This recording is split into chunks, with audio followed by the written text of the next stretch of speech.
Welcome to Magic and the City with me, author and podcaster Carrie Parker. This is the podcast where we talk about the magical every day, celebrating those moments when something truly magical has happened in our lives, and taking time to acknowledge that magic and magical things do exist, and that these wide-eyed moments of wonder are not something we left behind in our childhoods. They are present now in our adult lives, but maybe we don't see them for the magic they truly are. Every episode, I ask a very special guest to discuss three magic moments and how they shaped their lives to where they are now. So, please join us as I wave my magic wand and sprinkle some fairy dust on your day. Let's be magical together. Here we go. Hello, I think we're recording. Hello, and welcome to this week's Magic and the City. With my guest this week is Loka Pandya. Did I say it correctly? You sure did. Good morning to me. Good afternoon to you. So, this is a first for Magic in the City. It's a transatlantic podcast, the first of its kind so far. You are in Dallas in the States, and I'm in London. So, Yep. hello. What's it like in Dallas today? Is it a beautiful day? Amazing. Yeah. The weather is amazing. The sun is out, it's shining. The weather is awesome. It's perfect Okay. walking weather. Yeah. Amazing. And we're going to draw a line after that bit of the conversation because we're not going to reciprocate what the weather is like here because it's too depressing. So I have to say, Loka has just returned from a really magical wedding, his own wedding, which was a 5-day is it a 5-day spectacular? 4.5, but we'll round up. So marries the most beautiful Millie. And yeah, what a magical ceremony. I mean, I've never seen anything quite like it, and I don't think your guests will ever experience a wedding quite like it with Batmobiles and yeah, amazing. So much joy. Yeah. So when I very first met you, which was I think maybe about 3 or 4 years ago, I can't remember quite, but it was a while ago Yeah, now. that was about right. And Aldo, my boyfriend, had already met you at one of Dr. Fab's Mancini's mentorships, and he was like, "You're going to really love Loka." And we were walking through the lobby of the hotel. I think was it in San Diego? I can't remember exactly which. It was when we went to Coldplay because we went to Coldplay the next night. Oh yeah, it was Phoenix. Phoenix, that was it. Yeah. So, Yeah. we're walking through the lobby, and I think it was that night because you'd got us tickets to go and see Coldplay at the last minute, and we're all meeting in the lobby, and I see you there, and you've got like the Michael Jackson look going on. You've got like the gold sequin jacket, and you're moonwalking, and you've got the light up gold trainers, sneakers, what you call them. And I just thought, yeah, I found my tribe with this guy. This guy speaks my language. And of course, that night we had the best time. It was an amazing concert and the stadium there in Phoenix was insane. Coldplay were amazing. And I just remember that you were there with your sister and you'd be going off and you would just be like talking to groups of people and just spreading joy wherever you went. And you're just like, such an infectious person. And I want to start off. So before I read your bio, I just want to read something that is on the bottom of your bio about your testimonials before I explain who you are and what you do. Loka lights up a room with joy when he walks in. If you want your room, call Loka.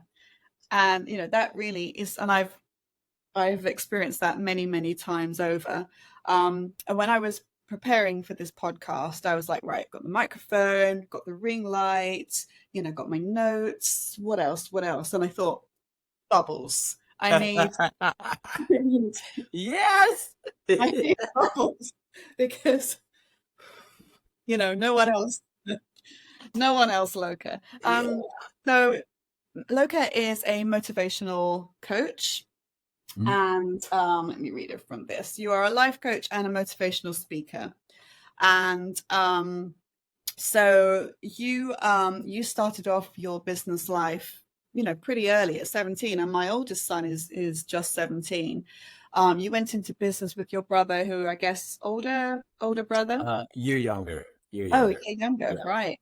And so you went into business together, and the business became like massively, massively successful. And then off the back of that, you were sort of in this entrepreneurial journey and, really like experiencing a lot of success at a very young age. But it gave you a window into how entrepreneurs are.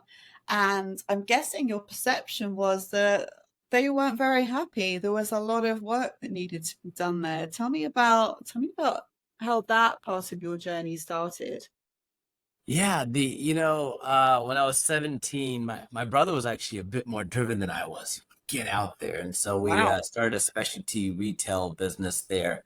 And so I added more structure. He was the salesperson when we got going, and it did really, really well. And at the end of undergrad, we sold that, and I got into a real estate business where we owned and operated hotels. And Hmm. so what I started to see down that journey, and I was in that journey as well, is the word that would come out all the time is grind. I'm on the Yeah. daily grind. I'm on the hustle and the grind.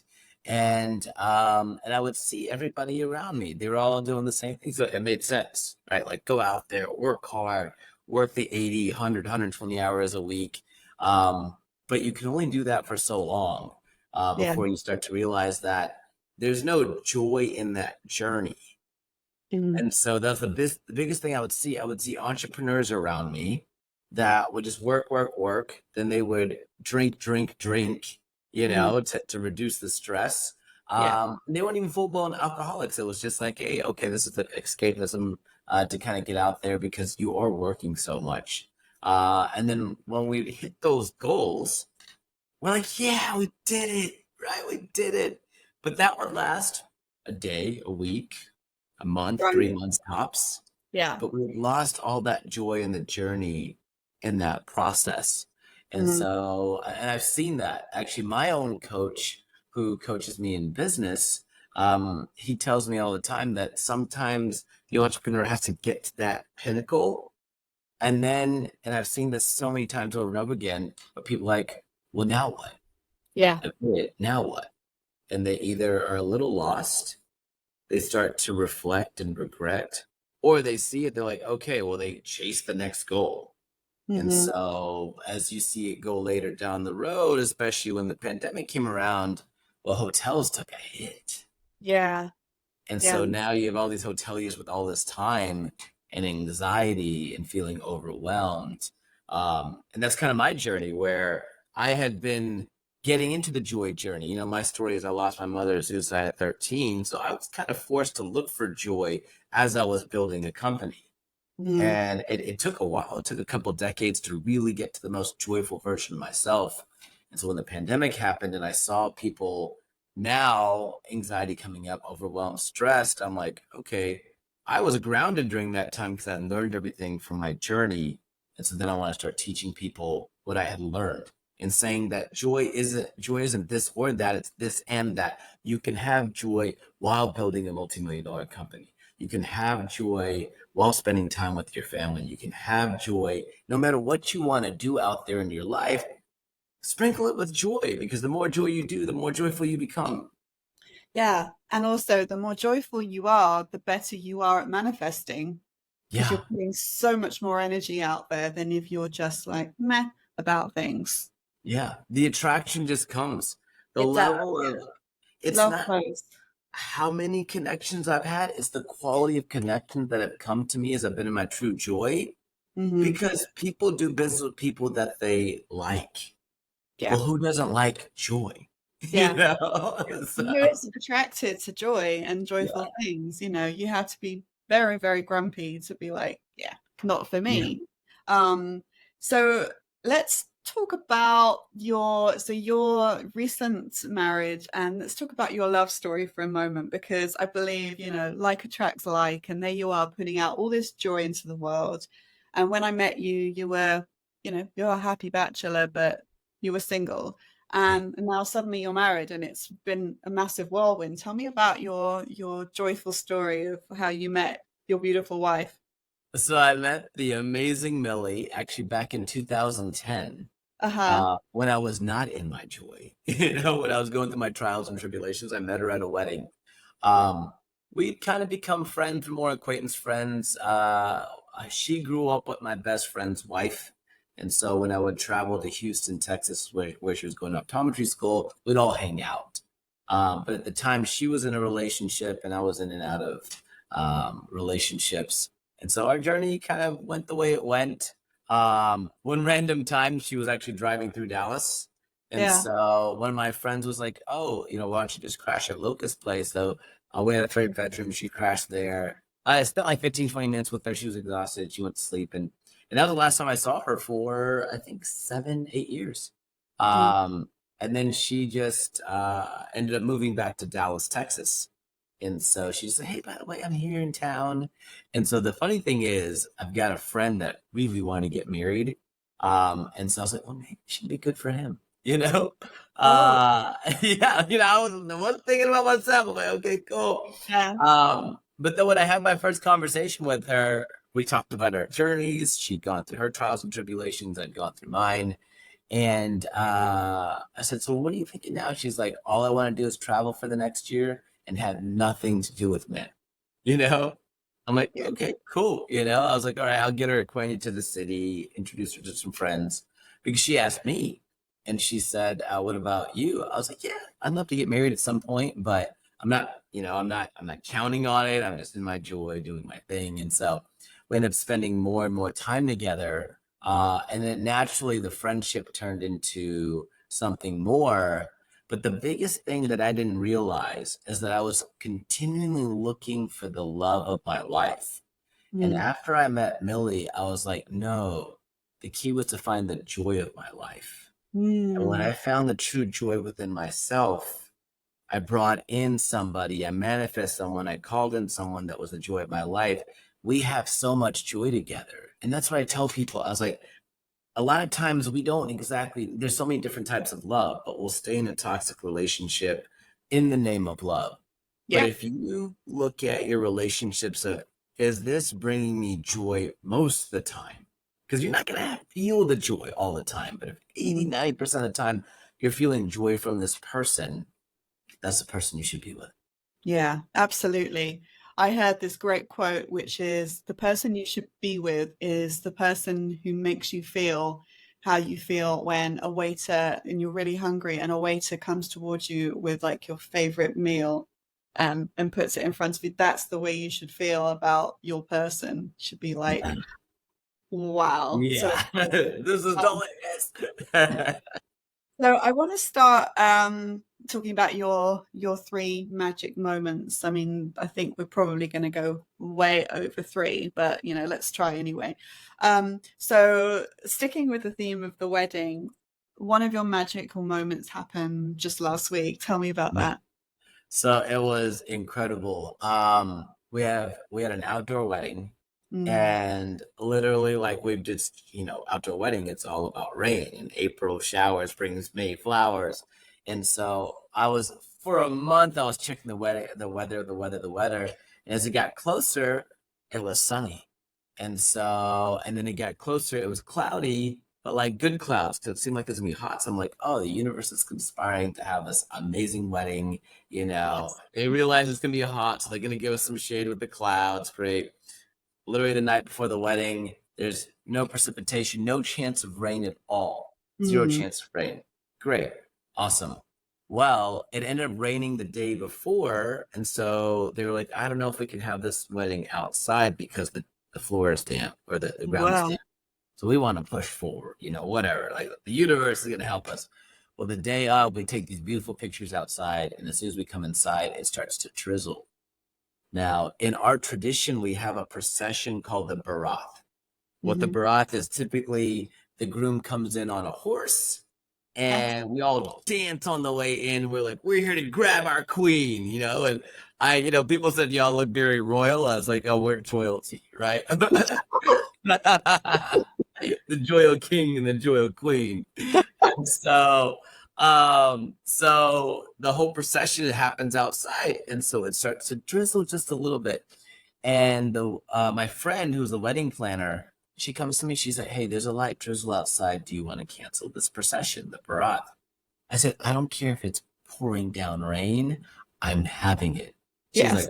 "Okay, cool." She, she told her wedding planners or the rest of her team, they're like, "What?" You know? And so as we start to go outside, the whole friends and family now know, right? And I love my sisters so much and my friends because they all did hair and makeup that morning. But they said that Loka wants to go out in the rain, can go out in the rain. And so for our instead of a horse, I had a Batmobile. Of And course. so coming to the Batmobile, we're playing music. Um, and everyone's just slowly kind of getting into it. But the further we get into it, the more the rain starts to come down. And it's not pouring, but it's coming down a good amount to where I've got this headdress that gets so soaked it comes off. I have green dye running off my face. Um, and but it was amazing because everyone that you wouldn't think would be dressed up in all this beautiful Indian garb that wouldn't actually be dancing outside, they're all dancing outside. And I'm seeing everybody. And at one moment, there's this whole circle around me, and the rain is coming down. And I look up into the sky and I say, pointing to my mom. And it was such a surreal, magical moment because in that moment, I felt connected to her, everybody in that circle, and everybody in the world. I was like, oh, this is what it's about. This inner just connection where I felt love and joy and peace and harmony all at once. I've Yeah. never experienced anything like that. And I think it's literally everything coming from the heavens and everybody around me being together in that moment was incredibly magical. Yeah. Well, you're unified by everybody you love, but also you're right in nature and, all that beautiful natural earth energy, blessing the moment and I mean, the joy, the videos are amazing of that Yeah. part. It's You know, fantastic. my best friend told me this quote right afterwards because if it's raining outside, there's a 50% chance I'll go out and dance in it. I just Yeah. love dancing in the rain, but to have everybody there. He said there's a beautiful Bob Marley quote that says, um, what was it? Let's see. Some people feel the rain, others just get wet. Yeah. And I'm like, wow, that's Yeah. all of life, right? We're meant to feel the rain. We're meant to feel the challenges and kind of dance in them and say, Yeah. hey, it's a part of life. I remember an experience when I was growing up, and my brother and I were in Germany, where my mother's from, and we'd gone down to do some. He was into train spotting, and we'd gone down to these train tracks, and it was absolutely chucking it down with rain. And I just started. I was like probably about 15, 16. I just started dancing in the rain and just singing, singing in the rain, and I think he took some pictures because he was into photography, and it was just like the most magical, joyful. We didn't care. We were just in our joy, in the rain, just feeling utterly free. And it was like a real beautiful magic moment snapshot and we've got pictures of it. I just think it's beautiful. But the thing I had to mention about your ceremony was that you danced to Backstreet Boys, didn't you? Was that to the Backstreet my Yes. favorite song. I love it. At the very end, at the Yeah. very end, because they couldn't have the speakers out in the rain and things like that, but we were still going to get my quickie. And so Yes. as we get closer and closer and closer, we got the small portable speaker, but they were trying to get it going. And then I said, all right, I guess we're singing. And Yeah. we started singing I Want It That Way. And everybody started chiming because everybody knows that song. Everybody loves that song. Yeah. Yeah, it was just awesome. Awesome, Yeah. awesome, awesome. Fantastic. So I want to go back now I want to start from when you really started to find your joy and when you went on all on this journey. So was the spark of going on this journey, was it what happened to your mother, or was it what you encountered with people in your professional life, or was it something other than that that made you start looking for something else in life? It was a combination of all of them. And so after my mother had passed, I took on what I call a little bit of the Jim Carrey life, which was Jim Carrey had a mother that suffered through depression and he was always looking to entertain her. And Right. so when my mother was in her depression, I was always looking to entertain her. But since she wasn't there, then I started to entertain everybody else and bring them joy and make them smile. But what I didn't realize is I was the sad clown, where outwardly I made sure everyone felt good, but inwardly I didn't have that true joy. I was getting those dopamine hits from people saying, "Oh, Loka, you're amazing. Oh, I had so much fun with you." But after that weekend, I would just be depressed. And so then I would bury myself in work, but then that wasn't feeling fulfilling. And then, quite frankly, a lot of my journey into joy is that mother wound that led to toxic relationships. I always say, I was in these beautifully toxic relationships that were fun till they weren't, And so after trying to get the self-worth and self-love from relationships, that's when I said, okay, this is not something that I can continue to do. But what would Mm. happen after every relationship ended, I would go seeking and find myself a little bit more. Yeah. I mean, one of the things about what happened with your mother is, if you were entertaining her and trying to make her feel joyful, ultimately you've got to feel that you failed you know, because she committed suicide, and then that's a heavy burden to carry. And so when you go out and then you're trying to entertain people again, it's going to feel empty because it's never going to be enough. Yeah. So what was it that really made it fulfilling? What made it change? What was the journey that made it change? So what really happened is after one of these relationships, and I started to see these roller coasters that came, and after that last one, I've hit multiple rock bottoms in my life. And there's a quote, I don't know an exact quote, but it says something like rock bottom. The best thing about rock bottom is the rock. Right. Find the solid bit of you, the part that cannot be broken down any further, the part that you might sentimentally call the soul. See, at our lowest, we find the solid ground of our foundation and build ourselves anew. And so after one of those relationships, I was like, okay, I don't want to feel like this anymore. I've learned so much from these retreats, but I wasn't implementing it enough. I would do enough to keep me above water. And Yeah. so after one of those relationships, I just threw the kitchen sink at it. I went to healers, I went to psychics, I went to astrologers, I went to therapists, I went to retreats, I went to everything under the sun for an entire year to realize that 80% of what I learned in that year, I already had the tools for Yeah. because I had been going down this journey. I added in the 20%, but the game changer was I started implementing them every single day, which came to journaling, breath work, meditation, dancing, and just making joy a practice because I learned that I was having joyful moments. I would experience joy. Awesome. But there's a difference between experiencing joy and being a joyful person. Yeah. And you can go out there, you can go on vacation, have some joy. You can go to the park and have some joy. But if you start putting in all the tools in place and all the routines in place to become a joyful person, well, then that starts to become your default, especially your subconscious mind. Yeah.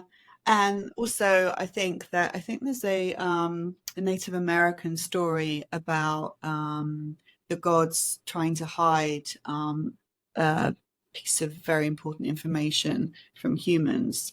And they go through the animal. Have you heard this? They go through the animals, and they say, where should we hide it? And the eagle says, let's put it on the moon. They won't be able to get it on the moon. And the gods say, well, they'll probably figure out one day how to get to the moon, so that's not going to work. And then the tiger says, let's put it under the oceans. Let's put it deep under the oceans because they'll never find it there. And the gods say, I think one day they'll find it there.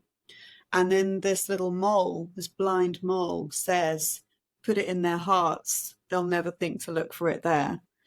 And isn't that beautiful? And I think that the answer is always inside.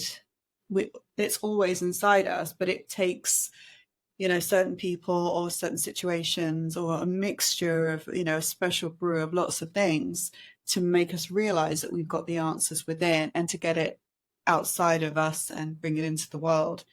Because we're all born as perfect Yeah. human beings. We're all born perfect, Yeah. So, So I love that journey of yours, and here you are bringing joy to people daily. And I want to go to your next magical moment, which was happened in a spiritual retreat, and it was a very profound experience that you had regarding your mother. Yeah. It was the most bizarre experience. I went to this, it was a shamanic retreat, and there's different ceremonies and things like that that they did there. And I know there's plant medicine, things like this. This was actually more breathwork based, and Hmm. you would have a partner to ground you. And so at some point during the ceremony, people were releasing all sorts of emotions. You hear people yelling, crying, and we're all in one room. And I was so gracious. I was so grateful to have this amazing partner ground me. But as I'm going through this process, um, I start to feel like I'm connecting with my mother, Hmm. and the logic brain comes out like, wait, no, this is not possible, you know. But at some point, I start having a conversation with her, Hmm. and it's the most joyful, laughter filled conversation. We're laughing for like 25, 30 minutes. It's big laughs. We're like, this is what? It's like amazing. And what was great about that is most of my memories with my mother was that she was depressed. So to have this moment with her and Yeah. be talking with her in spirit form and be laughing felt so surreal, but also felt unreal. And Mm. so when the whole thing gets done, or towards the end, I apologize. Towards the end, I'm like, is this real? And this little fly in the middle of the ceremony just comes in, almost like, hey, no, I'm your mom, like you're good. But then I'm Yeah. Well, kind of thinking I'm a little crazy, right? Like this is just way out of the box. We get done, had a great, just heart opening, amazing experience. And when it all comes down, my partner who grounded me said, Loka, I want to tell you something. I said, what is that? She's like, I'm a nurse in hospice care for my daily job. I'm like, okay. So she's like, I help people get comfortable passing away. She's like, I just want to let you know that your mother was here. And I'm like, wow. And wow. yeah. And I said, actually, you're wrong. She's still here. And she's like, you're right. She's still here. And so it was just, I would not let my logic brain come in and say any other way because that was a bizarre experience to me. And then right afterwards, there was this beautiful green beetle that I saw outside that one of the meanings is that spirit is with you. And so I just kept getting these signs. And to have that experience with someone my mother passed away, this was like 2022. So 25 years before, it was like 20, basically a 25-year anniversary that I was able to directly connect with her and laugh and talk was just magical. Yeah. And also, it must have put a lot of things at peace in your heart. Oh, 100%. Yeah. 100%. After that, I don't know exactly what happened in my subconscious mind, but my fear of rejection went out the window. And then Mm, 6 months later, Millie shows up. that's fantastic. Absolutely fantastic. Um, so I'm going to talk about more about retreats and other things that you've done, but when I say magic, what does it mean to you? How do you feel about magic? Magic to me is it's a feeling actually. It's an awe, it's a wonder. It's something that just kind of surprises you in a way that you didn't think was possible. And Hmm. so, but to me, magic is the ability to create anything outside of you, also within you. But Yeah, it's a feeling and it feels to me blissful. yeah, yeah, it's so beautiful. And before you had that experience with your mother, on your retreat, did you have anything spiritual happen to you like anything profound happen to you before that? Had you had anything like just in everyday life ever happen? So I've had a ton of spiritual experiences in Okay, my life. okay. I want to hear all Yes. about them. Yeah, there's just so much. the word bliss comes up. Like as we're having this conversation, I have so much bliss in my chest. Oh, It's an amazing feeling. that's Uh fantastic. and to me to have that feeling is to touch spirit. I feel that that's how you're meant to feel up there, is Yeah, bliss and love and peace and harmony. And so I have spiritual experiences every single day. I feel so grateful to be in bliss every single day. yeah, I have it in my meditation. I have it in my breath work. I have it in the shower. I have it whenever the sun warms my skin. When I'm out in nature, it's an awareness there. And yes, so there's a quote out there that we are um, spiritual beings having a human experience. 100%. Yes. And to have that, to tap into that spiritual trueness of us, it's just awareness.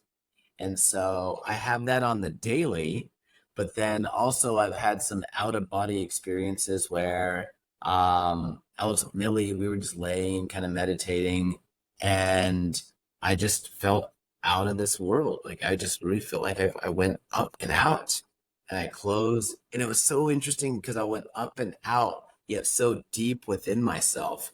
And it was like some of the deepest love I've ever felt, connected to her, but yet connected to everybody else. And so, yeah, just incredible experiences.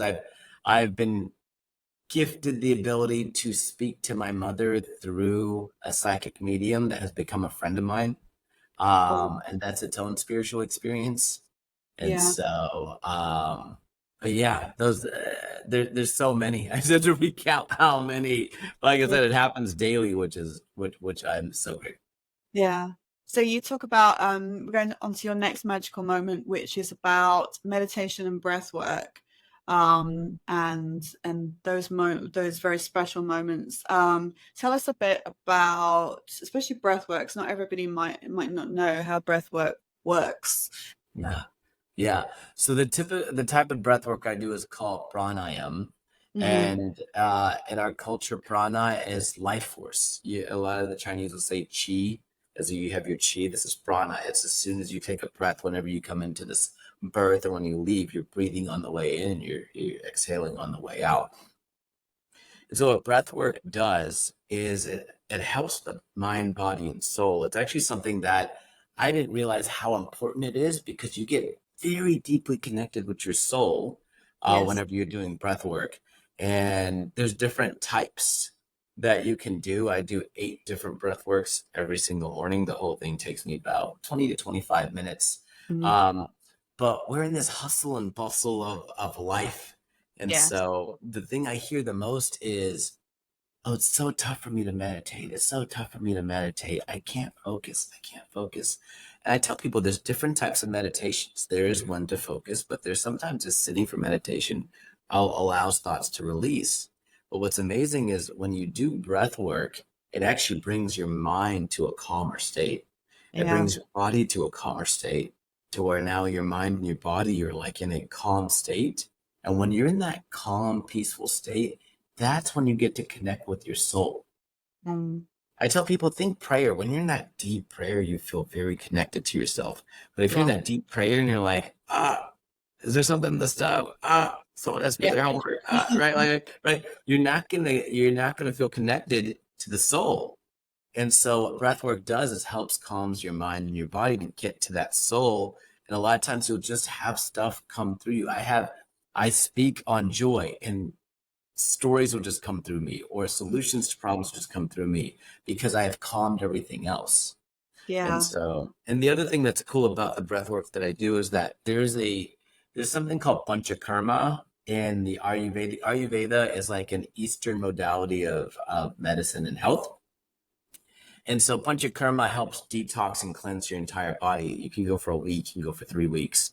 But there's a Ayurvedic world-renowned doctor named Dr. Blessed Lad, and he says doing this pranayam is a daily detox and cleanse for your mind, body, and soul. So your Wow. body feels better, your mind feels better, and your soul feels better with doing the breath work. Amazing. I mean, I've done it, and I'm not a very good a meditator because I've got a very chattery brain. But when I've done the breath work, it completely, because I think also it puts your nervous, it puts your nervous system in a different state, doesn't it? Yeah. Yeah. Some of the breath techniques. And then so I can go into that state very, very quickly with the breath work, that it takes me, a long time with meditation because I have to counterbalance the chit chat the whole time. Yeah. So for me, it works a lot better. Yeah. Um, yeah. And do you use an app with for your breath work? So there's so Dr. Busset Lied now they have put it all online. There's a Mm, website called IU Prana. It's AYUR Prana, Prana, AYURPRANA. So I learned it from them because there's a course that you can take and you have access to that course. yeah. So if I learned the deep pranayams from that, but then we have a mutual friend, Travis Steffens, that Hmm. has an app called The The Breath breath Source. source. Yes. Yeah, Yeah. exactly. And so I use that as well just to try out different breath works. And Yeah. me, Travis, and I are actually talked about putting pranayam there. And so if anyone wants to learn that from Dr. Bosset Lyle, you could take the course. Otherwise, the breath source is a great resource for all kinds of different breath works. Because what I tell people is the breath work that works for me may not necessarily work for you. Mm, But that app yeah. has so many. You have to go what resonates. Not every meditation is meant for everybody. Not every breath work. Not every workout out there is meant. Not every diet is meant for everybody, right? You got Yeah. to really get in tune with yourself. Yeah. And some of it isn't easy. I mean, some of it is, but some of it, like the breath of fire, I find really Yeah, challenging, yeah, sometimes. yeah, And you also need a practitioner to be able to tell you, like, how often and which ones and which combination, because you're summoning up a lot of energy, yeah, and you've got to be careful you're not summoning up too much of one kind and all of that. Um, I wanted to ask you about, I do believe that um, our who we are carnated in this lifetime is a choice. Like we chose to be, I chose to be in this country, and my parents and what have you. Um, I don't know if you agree with that, and if you do agree with it, what it says about the culture that you were born into and the message of your journey and what you want to bring to the world. What do you think about that? yeah. I absolutely do believe in that. I mean, as born into a Hindu family, we believe in reincarnation. But I'm also a person that I don't just take it because I'm told that, right? So I went into, okay, yeah, I believe that to the part where I'm like, no, I don't. Who can tell you that? But then I stumbled upon a book called Many Lives, Many Masters Oh, by I love Brian that Weiss. book. It's one of Yes. the most mind-blowing books out Yep. there. Yeah. Yeah, it just talks about it. It made me realize we are incarnated over Yes. again. So then I went on this whole reading all these books about past lives that I've read about near death experiences, and you just see too many Yeah. facts come together. And I'm deep into astrology as well, and so there's a thing called Vedic astrology, and I have an amazing astrologer out in Germany, and you can take your birth time, your birth date, and your birthplace and create a birth chart. And there's Yes. been so many predictions about my life that have been correct Yeah. in the future, right? Like it was predicted. He's like, hey, in this 3 week period, you're gonna get into a relationship. And I got a relationship with Millie. And Hmm. so, and it hasn't always been 100% accurate by all means. It hasn't. But there's too many things that actually checked out that I'm like, okay, cool. But then I realized like we choose these paths in this life to go through these experiences to get into deeper into self joy and self love. And that by default then starts to inspire those that it's meant to inspire. And Hmm. so for me, I realized that, real estate investor, help build a jewelry company. All these things are great. That was part of my life path, and it continues to be. Yeah. The biggest thing that I was meant to do is to come and bring awareness to joy, not joy, awareness to joy, so that Yeah. people start thinking, oh, actually, this is something that I need to be putting into my life because this is what life's all about. Yeah, I mean, it was interesting. We'd known each other for some time, and then you presented one time at Dr. Fab Mancini's mentorship, and I think you did which was, I think you did your sparking your joy. That was the topic that because Yeah. you have two speaking topics, the ROI of the joy and sparking your joy. Um, and because I kind of knew you on more of a sociable, probably more of a surface level, I would say. And then I listened to this talk of yours, and it kind of, lots of things made sense about why you do what you do and where it was all coming from, and that it was coming from a place of, very deep pain, and that what joy meant to you was not just what I was seeing on a surface level. It meant something really, really profound to you. And I think that part of your journey is, it's incredible because people don't really give it. I mean, yes, it's great to be joyful. Everybody wants to be happy. What do you want for your children? I want them to be healthy and happy. But you don't really think of joy as a active, every, trying to embrace it, trying to squeeze it out of life wherever you can, Yeah. and I think that, something about the magic. It's like you look for it in the everyday. If my boyfriend makes me a cup of coffee in the morning, and I didn't want to get out of bed, or whatever, whatever it was that is unexpected and beautiful, there's joy in all these little things. Or a conversation, or someone calling you up out the blue, or whatever it is. There's joy everywhere in our lives, isn't there? And it's Yeah. Yeah, it absolutely is. And the thing is, and I realize that about myself is when I go out there, the entertainer comes out, right? But and it's, oh yeah, let's have fun, the joy. But when you really get deep into joy, it's deeply spiritual. yeah, It very much is. It's a spiritual experience that to have that cup of coffee and enjoy it. It's the foundation of joy is gratitude. You're very grateful for Aldo. You're very grateful for the cup of coffee, yeah, And so to have those experiences, but the only way you really experience true joy is in the present moment. And so you yeah, have to be aware and present to experience that joy. And I tell people it's not just experiencing joy. There is a joy and emotions.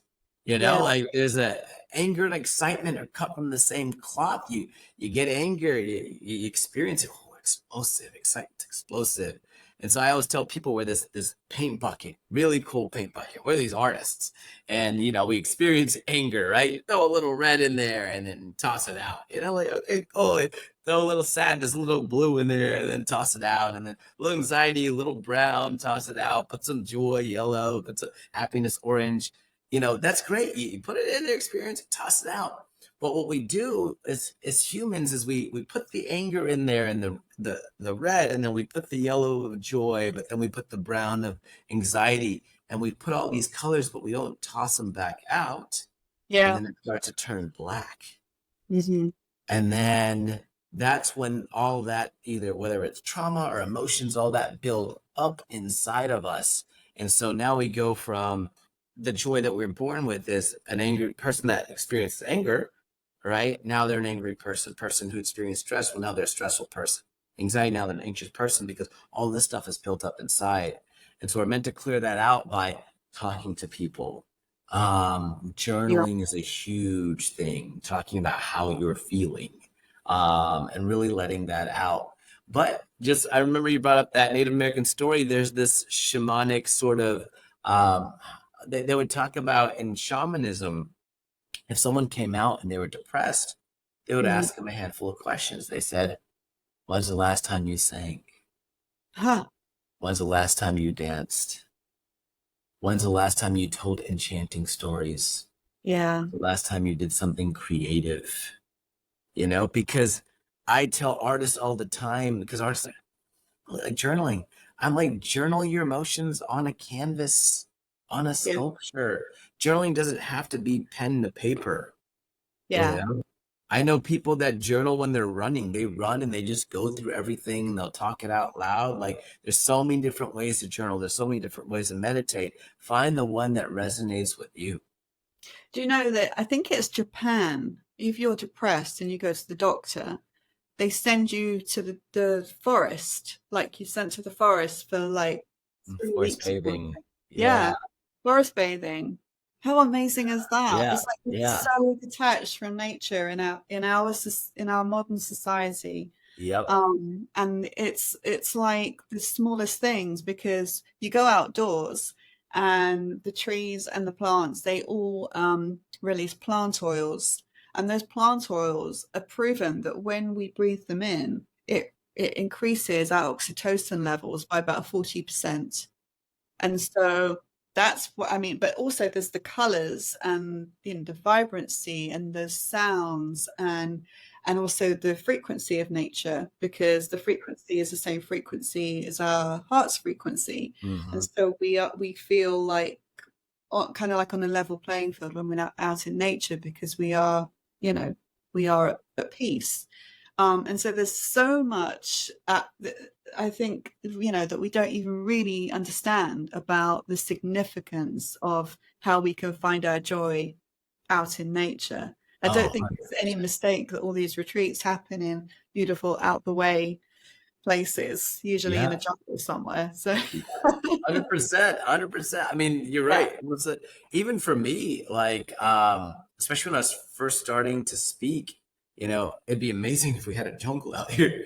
But I yeah, would literally right outside the hotel, take my shoes off, step in the grass, hug a yeah, tree, yeah, and it just regulated my nervous system. And there's science behind it. They've shown how the nervous system just calms down by putting your feet in the grass or being out in nature, which is joy, there's so much joy and bliss out in nature. yeah, so much.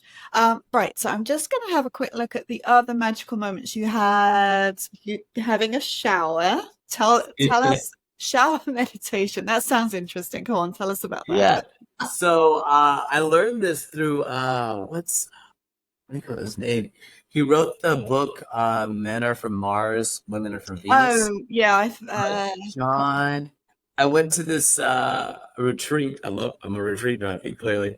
And he taught us this amazing meditation where you sit and you just have the water. I'm a Pisces, so it's like I have the water on me. And he's like, you just say, God or universe, stand beside me, stand next to me, come into my heart. And so I was like, okay, cool. I'll do that. And you just have your palms out and say, send me your love and light. Mhm. And when I do, my palms literally feel like I feel a little tingling in them. It's Yeah, great. And then once it sent it to me, it says, fill me with your love and light. So I fill my whole body with love and light. And and then I just push it out to the entire world. And I could feel it just expand within me. And there's such a bliss and a connectedness to everybody. And it's something that I look forward to every single day. Because this is a truly magical experience to be able to connect, to feel connected to yeah, every soul in the universe every single day is magic. It's complete magic. I smile every single time. And it's a 2 to 3 minute process, you yeah. know? That's beautiful.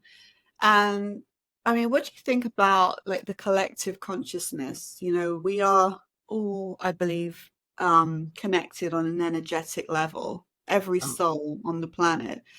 How do you feel like, if a lot of us, when we meditate, we send love out to as far as we can possibly imagine around the world. How do you feel that makes a difference? oh, Do you, oh, huge, yeah. huge, huge, huge, huge, huge. Because we look at it as like, oh, this is one person, but you know what? I now know that you're doing it. I know that I'm doing it, Yeah. and why I know it makes a difference. Why I know it makes a difference is because I've been to retreats where we're sending love and light, and we're all so close to each other. And we're sending it out to the world, Yeah. and people have these surreal experiences. But not only do they have surreal experiences, people have healing experiences while Hmm. we're at the retreat because we're all in this this place of love. And the more people that you have doing it, the more those things happen. And I truly believe that love heals all. I And agree. Yeah. so now we need doctors, don't get us wrong, we need medicine. But like really getting into that, I feel like everything physically is connected to something emotionally. And Yeah. so the more that we all do it, we're raising the frequency of this earth and this world. And it'll slowly start to change these things that are happening in the Yeah.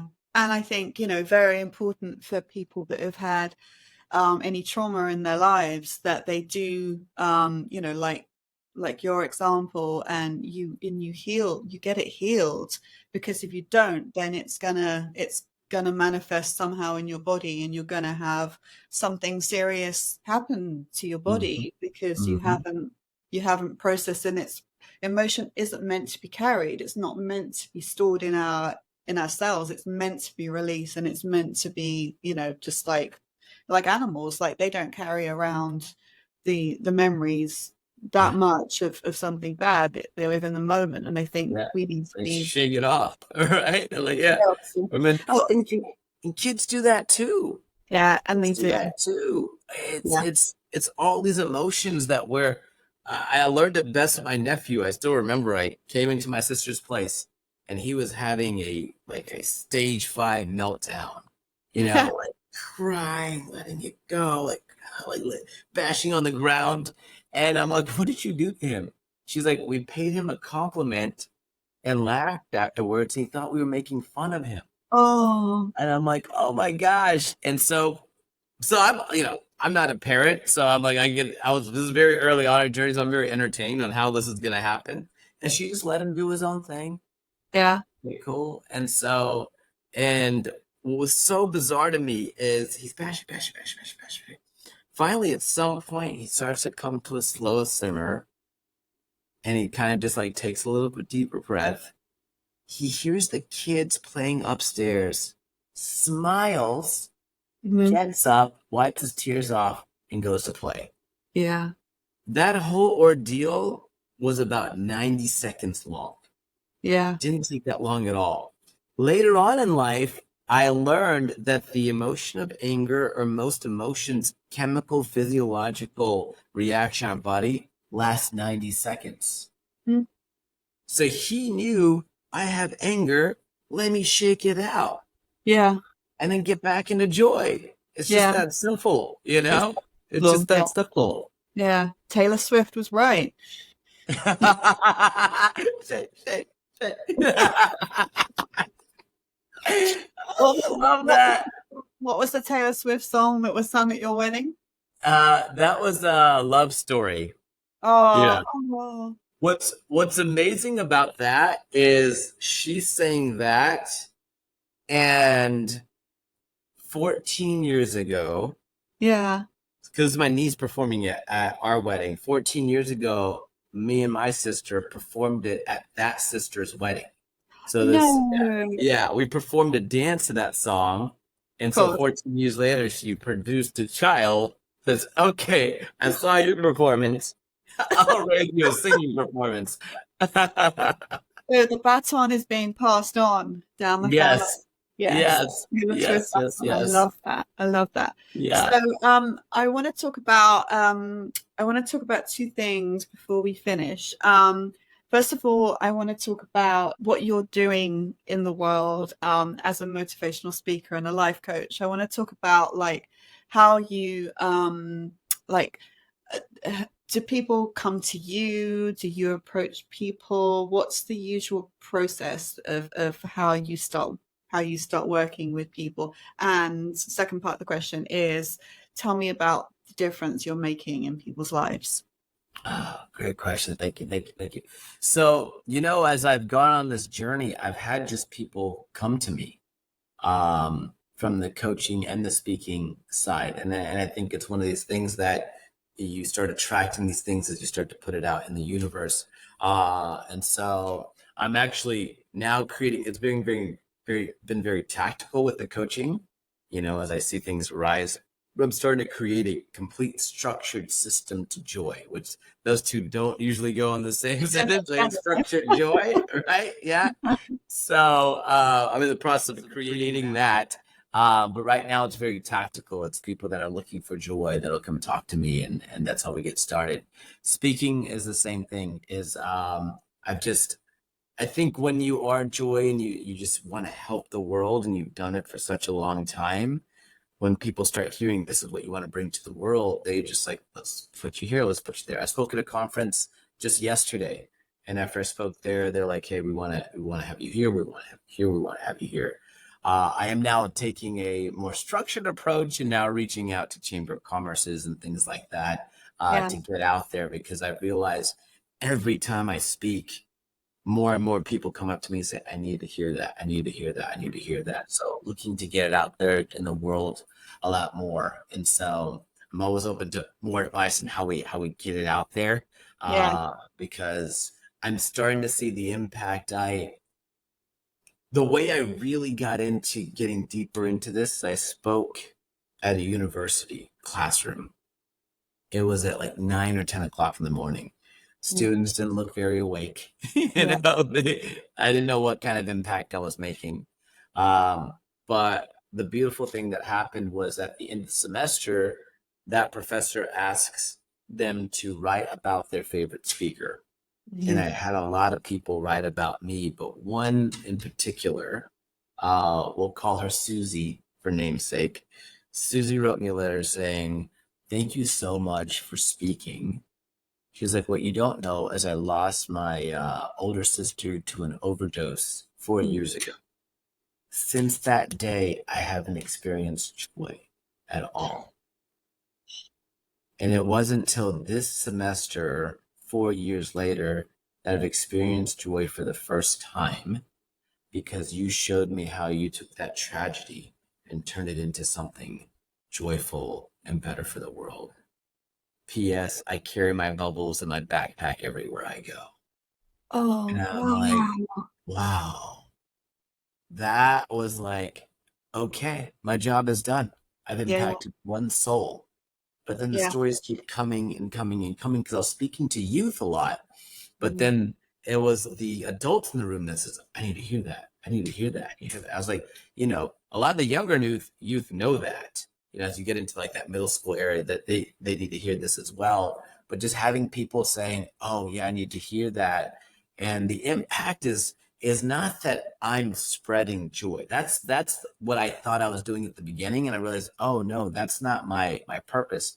It's to bring joy awareness mhm, because the second people hear my talk, because I was making it very entertaining at the beginning, but yeah. now I'm like, oh no, I need to make awareness.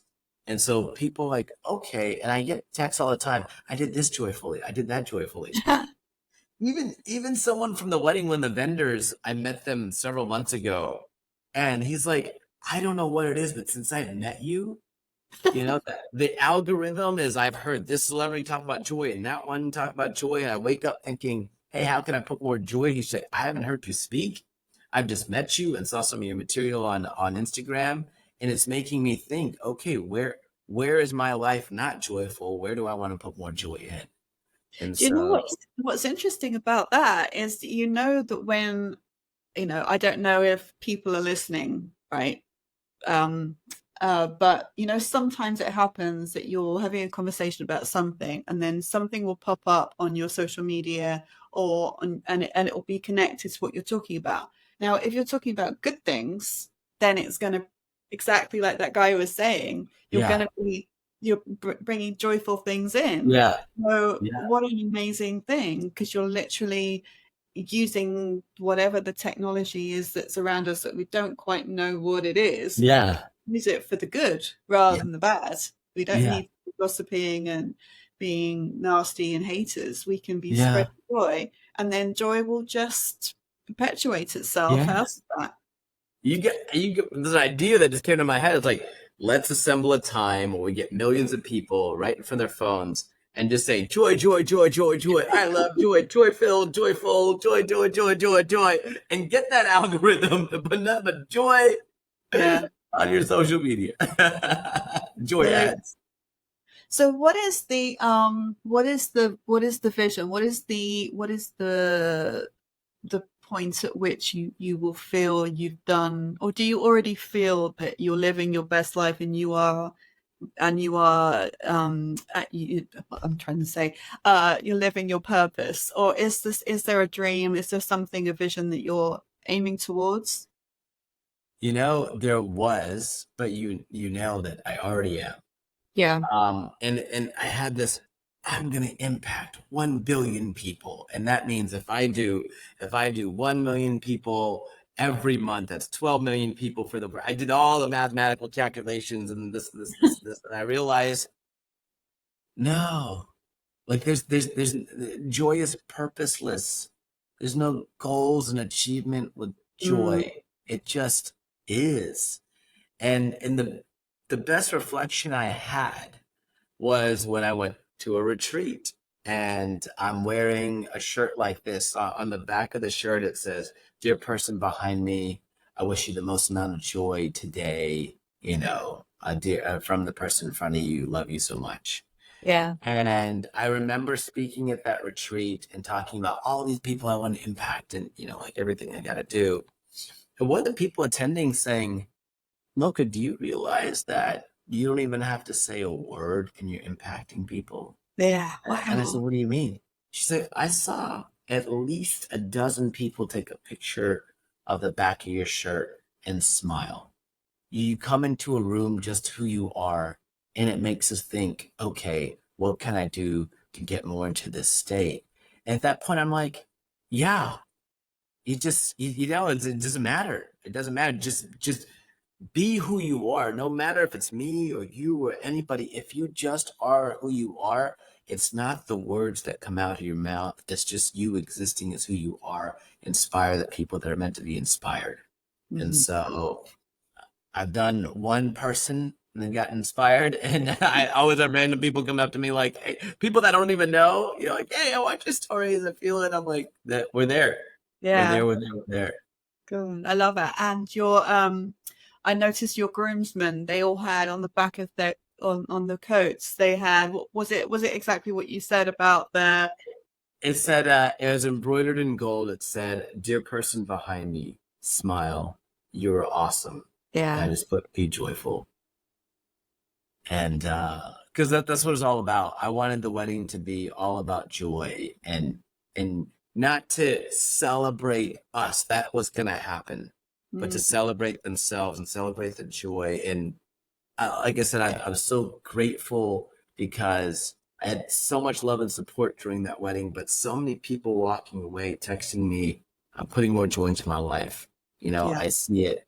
I was always looking for love. I want love, but I want that joy in there too." And they're being intentional. And they were saying that they were moved. And I said, okay, I don't want to just do this at a wedding now. I'm already like 2 days afterwards, like, let's plan a joy fest. Let's plan Mhm. an event. And my brother's like, "You just got done planning a wedding. You need to relax." I'm like, joy never rests. Well, it actually does, because that's part of joy, is setting your boundary and resting. But okay, it rests on Sundays. But what I'm hearing is that people are they don't necessarily know how to find joy.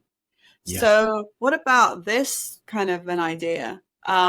If you could create some kind of app, or you could write a book or something about, ideas to, just like 365 ways to create joy, Oh, and you could yeah. just, or an app, or, I'm feeling this today. What can I do to bring, just like, because it's not, some people are, like we talked about before, they're not in that natural state of to be able to access that, Yep. love and that, Yep. that joyfulness, because they've got so much stress and they've got so many things going on and they've got deadlines and, hundreds of things that they've got in their head, and they think, I haven't got room for that. But what if there was a easy access point? There's a Loka app, and you could just go, Yeah. right, what's my joy? And you could be like, what's your joy today? What are you going to Yeah. do? Yeah. Yeah. So it's just constantly, I love that idea. It's so Mm, true. It's like me in restaurants. I don't want to eat. So I have this whole list. I'm like, okay, cool. I, yeah, I don't know. I don't want it to do enjoy. Oh, I've got all these things that I can kind of pick from. No, I yeah, love that idea. Absolutely yeah. love that idea. What do you do when you're feeling? Because I'm sure you must have days when you're just feeling a bit blur and a bit rubbish, or something has gone wrong or whatever, what do you tend to do to lift yourself out? Do you put on a piece of music and or dance around, or what's your go-to? It depends on what it is. It's I would say the most recent thing that happened is that 2 weeks before our wedding, the reception venue canceled on us. Oh, God. And it was, or 3 weeks, or 2.5 weeks. The same week my nephew was being born. It was like a perfect storm of like lack of sleep, you know, different, not the most positive news coming in, but then you're celebrating this new life. And so I still remember it. Usually I'll go to like dancing, blowing bubbles, and playing music. Um, but I remember that particular day, I did a few of those things. And I'm like, I don't care to do any of this. And so I did the bare minimum that day. I rested. I slept as much as I could. I kind of kept to myself as much as I could. I journaled a little bit, but Mm, then it was just a reminder that we don't have to get into that higher state of joy. Rest and honoring myself was joy because it took me out for a day. I was like, this is just a day where we don't have to access that feeling of joy, but just honoring myself is joy. yeah, And so typically if something stressful comes up or anxious comes up, I'll either talk to someone about it or journal about it. mm, Because then what happens is you get your bucket of paint. Well, the brown anxiety is in there. yeah, If you put the yellow over it, right, it's still there. I yeah, have to release that emotion to yeah, get into that true state of joy or continue to be in that feeling of it being a joyful person. So usually the first thing I do, if it's not anything major, it's dancing, blowing bubbles, listening to music, or just walking in the sun. But if it's something that feels like it's more impacting me, then I find a way to release it. I'll either journal about it, talk to someone about it, um, journal in the grass with my feet in the grass, but let that emotion out and say, I am feeling this way, and that's okay. yeah, What a yeah, joy to be anxious right now. Great, let's get it out. Because I always tell people anxiety tells you something. It's either telling you something of a fear coming up that you get to work on, or I also feel like messages from spirit sometimes will come in the form of anxiety. And there's a book called The Wisdom of Anxiety. There's different types of anxiety. It's telling you something. Just listen to it. Just like you get a cut here, it's like, oh, there's a you're not like, oh my gosh, the pain, the pain, the pain. You're like, oh, what can I do about this? Anxiety is yeah, the same thing. It's like, hey, what is it? What is it that I need to look at right now? yeah. Fantastic. Talking about joy, it just popped into my mind all your car collection. Does that, so you own, I think it's three DeLoreans. Was it Four four? DeLoreans. Oh, sorry, I do Yeah. apologize. Four How dare? No, kidding. DeLoreans. And Um, one Batmobile. Anything else? yeah. Four DeLoreans, a Batmobile, a fire truck. Of course. Yes. And then I have this 36-foot long, like 80s Cadillac limo. It looks like this Texas limo. It's got like a dual axle. And Wow. so, yeah, we do that. And we just do a bunch of charity with it. And people are like, why do you have so many DeLoreans? I'm like, they bring people so much joy. Yeah. Like they're the Batmobile I can't drive around as much, and the limo and the fire truck I can't drive around. So take them to charity events, but I'll let friends borrow the DeLoreans. They'll go out there, and it's just as soon as people get there, they flock to it. They get so joyful, and I just like to use the teaching moment, saying, "This joy that you feel right here, it's Yeah. not from the car. It's coming from inside. And so, what can you do to feel this every single day?" And It's like so, it's like ET, isn't it? I just had a visual of the big yeah, yeah, like ET and that love and that joy. It's amazing. yeah. Okay, so I want to finish off with your three wishes. If you could have three wishes, what would they be? Oh, three wishes. That's really hard because I feel like I have everything. I Doesn't really have to do. be for you, it could be for any. Yeah, yeah. I think the biggest wish is that everyone becomes as joyful as I am, if not more. Yeah, Like have that self love, self worth, that joy within themselves. because once again, people in their joy, they're not out there fighting people. They're not fighting wars. That they're just here to kind of come all together. Yeah. Um, I think that's the only wish I need. Yeah, like that's all that's what I would just love is everyone just be in their joy, right? Just be a joyful person. Yeah. Everything else will come together. I tell people if you make joy the metric of your success, the rest of your life will automatically become successful. It's like Mhm. you got a genie, you get 3 wishes. Well, this is the only wish you need for everything. Everything else will fall Yeah, into place. yeah. That's really powerful. That's a powerful message. Thank you. So, how can people contact you if they want to get in touch and find out a bit more about how you do or see you speak somewhere? Yeah, yeah. So you can follow me on Instagram. I'm usually putting my speaking engagements there, and you get a lot of joy tips on there too. It's at Loka Pandya, which is LOKAPANDYA. And then if anyone's looking for me to speak at an event or looking for any coaching, then it's just Loka Joy at lokapandya.com. So that's LOKAJOY at Lokapandya, which is LOKAPANDYA.com. Amazing. And I will put the links below as well for So, anybody that wants to catch up with you. But it's been an absolute joy to talk to you. I've really, really enjoyed it. It's it's been always enjoy with you.